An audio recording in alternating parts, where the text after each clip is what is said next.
Universe books, audio and video books, 2 in 1.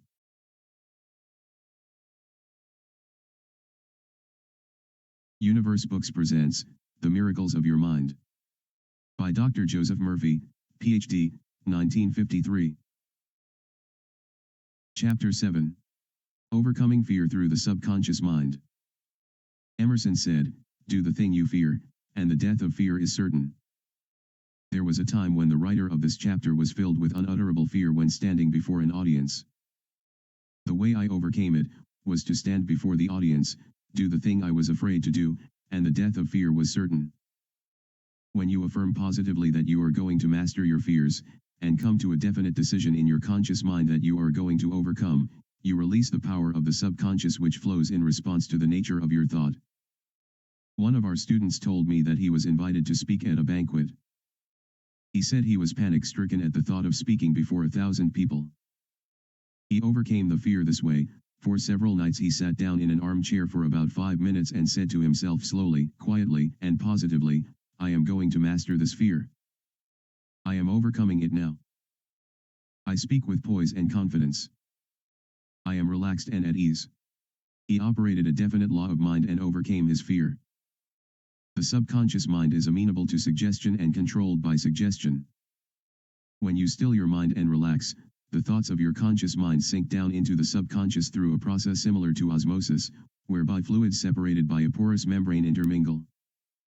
As these positive seeds or thoughts sink into the subconscious area, they grow after their kind, and you become poised, serene, and calm. A young lady was invited to an audition. She had been looking forward to the interview.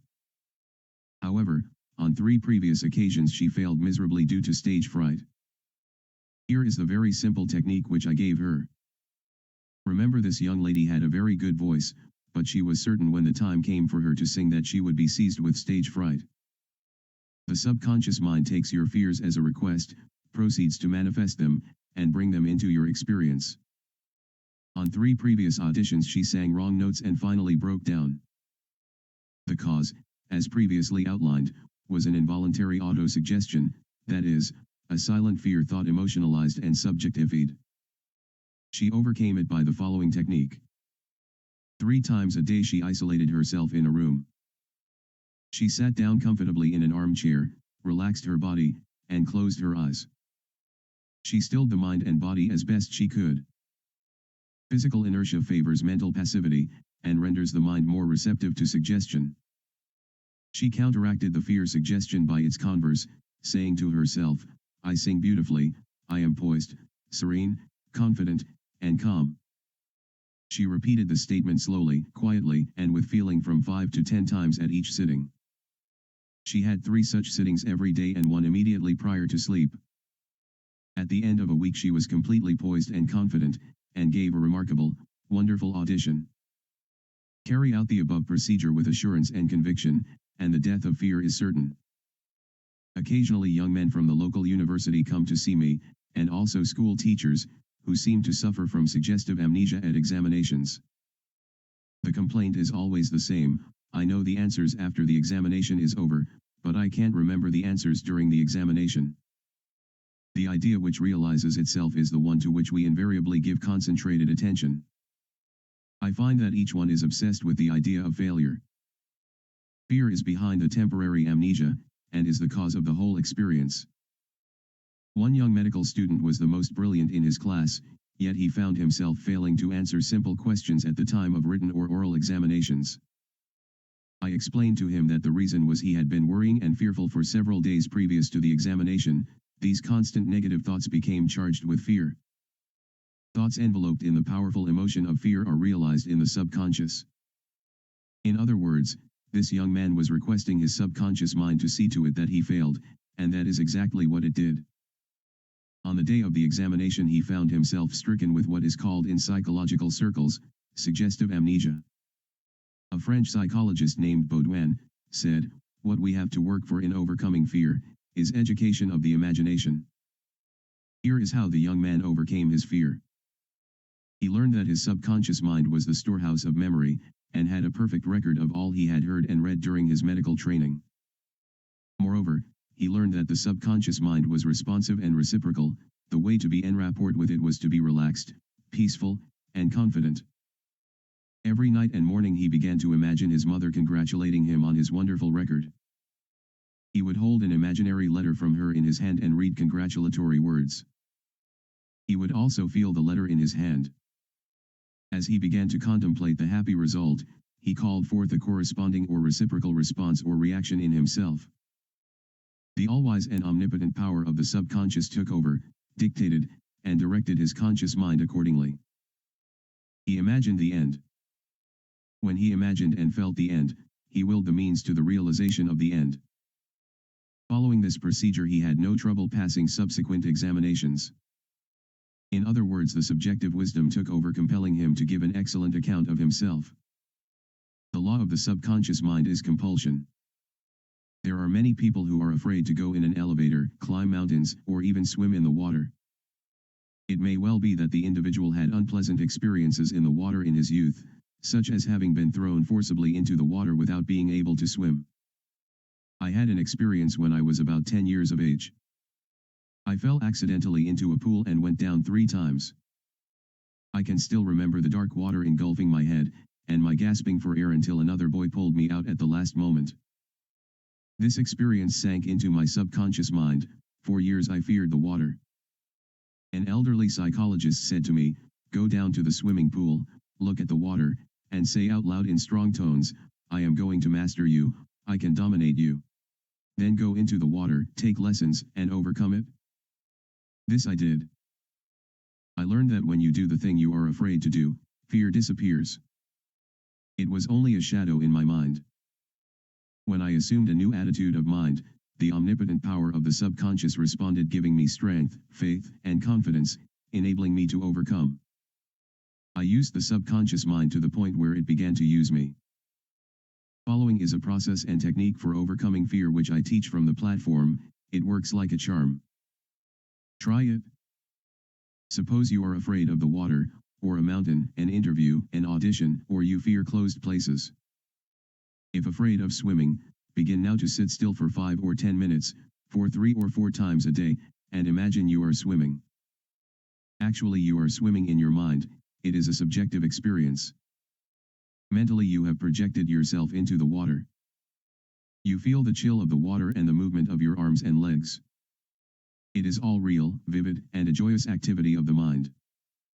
It is not idle daydreaming, for you know what you are subjectively experiencing in your imagination will be developed in your subconscious mind, then you will be compelled to express the image and likeness of the picture you impressed on your deeper mind. This is the law of the subconscious. As you continue to discipline your mind this way, you are mentally immersed in the water and happy in it. Consequently, the fear passes. You will enter the water physically. I might say you will be compelled to give a good performance. You have consciously called upon the wonderful power of your subconscious, which is all-wise and powerful. This power controls you and governs you according to the nature of your call or request. This is a wonderful thing to know and a marvelous thing to do. The president of a large organization told me that when he was a salesman, he used to walk around the block 5 or 6 times before he called on a customer. The sales manager came along one day, and said to him, "Don't be afraid of the boogeyman behind the door. There is no boogeyman, it's a false belief." The manager told him that whenever he looked at his own fears, he stared them in the face and stood up to them, looking them straight in the eye, then they faded and shrank into insignificance. Go out now and face that thing you are afraid of. If you are afraid to take that position, take it. Say to yourself, "I can accomplish, I will succeed." You will find a corresponding emotion or feeling generated by your subconscious. You will induce the mood or feeling of confidence, faith in yourself, and the joy of accomplishment. Fear is a thought in your mind, but confidence is a far more powerful thought. It fills your mind with a positive, constructive feeling, and drives fear out. A chaplain told me of one of his experiences in the Second World War. He had to parachute from a damaged plane and land in a jungle. He said he was frightened, but he knew there were 2 kinds of fear, normal and abnormal. Normal fear is good, it is the law of self-preservation. It is the subconscious mind telling you something must be done. It is sort of an alarm system that tells you to get out of the way of an oncoming car. The chaplain said, I began to talk to myself saying, John, you can't surrender to your fear. Your fear is a desire for safety or security, for a way out. He said that he knew there was a subjective intelligence which led the birds to their food and told them where to go in summer and winter. He began to claim, infinite intelligence which guides the planets in their course is now leading and guiding me out of this jungle. He kept saying this out loud to himself for 10 minutes or more. Then, he added, something began to stir inside me, a mood of confidence began to seize me, and I began to walk. After a few days I came out miraculously, and was picked up by a rescue plane. His changed mental attitude saved him. His confidence and trust in the subjective wisdom and power within him was the solution to his problem. He said, had I begun to bemoan my fate and indulge my fears, I would have succumbed to the monster fear, and probably have died of fear and starvation. Whenever fear comes, go to the opposite immediately in your mind. To indulge in fear thoughts constantly and to engage your mind constantly with negative thoughts, result in abnormal fear, obsessions, and complexes. To engage the mind with all the difficulties of your problem, will only instill more fear until it assumes a size of catastrophic proportions. Finally, there comes a sense of panic and terror weakening and sickening you. You can overcome fear of this nature when you know that the power of your subconscious can always change the objective conditions. Go within, claim, and feel your good, the solution. Know there is an infinite intelligence which responds and reacts to your thought and feeling. Imagine the end, feel the thrill of victory. What you subjectively feel and imagine as true is the inner evidence of what will take place objectively. Your subconscious can free you. When fear thoughts come, contemplate the solution, the happy ending. Never fight negative or fearful thoughts. Always turn on the lamp of love, peace, and confidence within you. Most of our fears are imaginary. The general manager of an organization told me that for 3 years, he feared he would lose his position. He was always imagining failure. The thing he feared did not exist, save as a morbid anxious thought in his own mind. His vivid imagination dramatized the loss of his job until he became nervous and neurotic. Finally he lost his position, he was asked to resign. Actually he dismissed himself. His constant negative imagery and fear suggestions to his subconscious mind caused the latter to respond and react accordingly. It made him make mistakes and foolish decisions which resulted in his failure as a general manager. The thing this man feared did not exist. His dismissal would never have happened had he immediately moved to the opposite in his mind. No thought or concept, constructive or negative, can ever manifest except we emotionalize such concepts. The thoughts, concepts, and ideas have to penetrate the subconscious before they can affect us for good or evil. If you look back in your life, you will agree with the writer that most of your fears, worries, and anxieties never came to pass.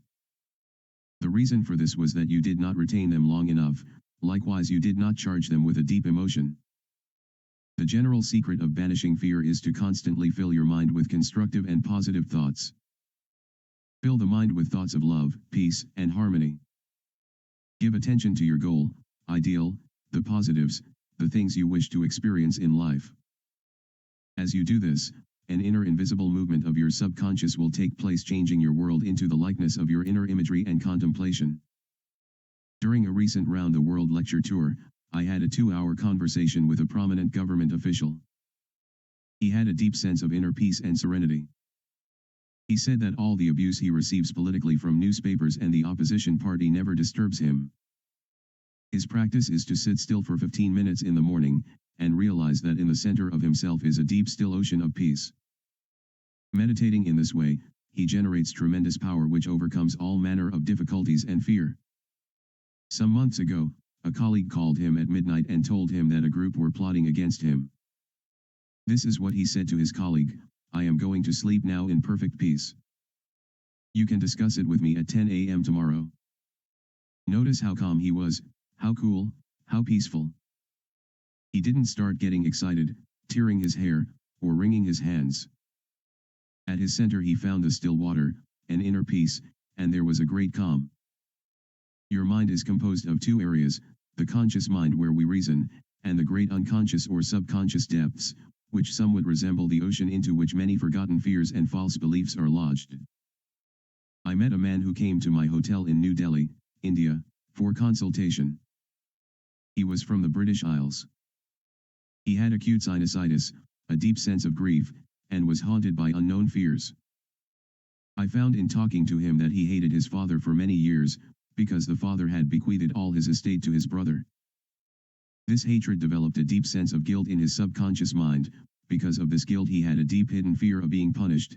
This complex expressed itself as migraine and sinusitis in his body. Fear means pain. Love and goodwill mean peace and health.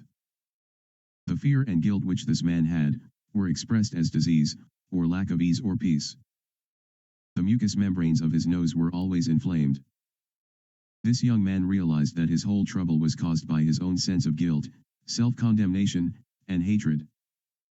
His father had long since passed on to a higher dimension of life. Actually, he was poisoning himself through hatred. He began to forgive himself. To forgive is to give something for. He practiced saying, "I completely forgive my father." He did what he believed right according to his light. I release him. I wish him peace, harmony, and joy. I am sincere, I mean it. Then he cried for a long time. That was good. He lanced the psychic wound, and all the psychic pus came forth. His sinusitis disappeared. I have had a letter from him saying that the migraine attacks have ceased altogether. The fear of punishment which was lurking in his subconscious mind has now disappeared. Use this perfect formula for casting out fear. I sought the Lord, and he heard me, and delivered me from all my fears. The Lord is an ancient word meaning your subconscious mind. Learn the powers of your subconscious, how it works and functions. Master the techniques given you in this chapter. Put them into practice now, today. Your subconscious will respond, and you will be free of all fears. I sought the Lord, and he heard me, and delivered me from all my fears. The end. Congratulations. You have finished this book. You can read it again, whenever you want, over and over again. Now you can practice what you learned with it, in order to achieve your goals, success, happiness, peace, and prosperity. To continue your study and progress further in your personal development, try other audiobooks in this channel. To stay on top of new releases, always visit this channel in YouTube, and our website, www.universebooks.org. Remember to comment, subscribe, and like this video. Thank you for watching. Be always welcome again. Production, Universe Books.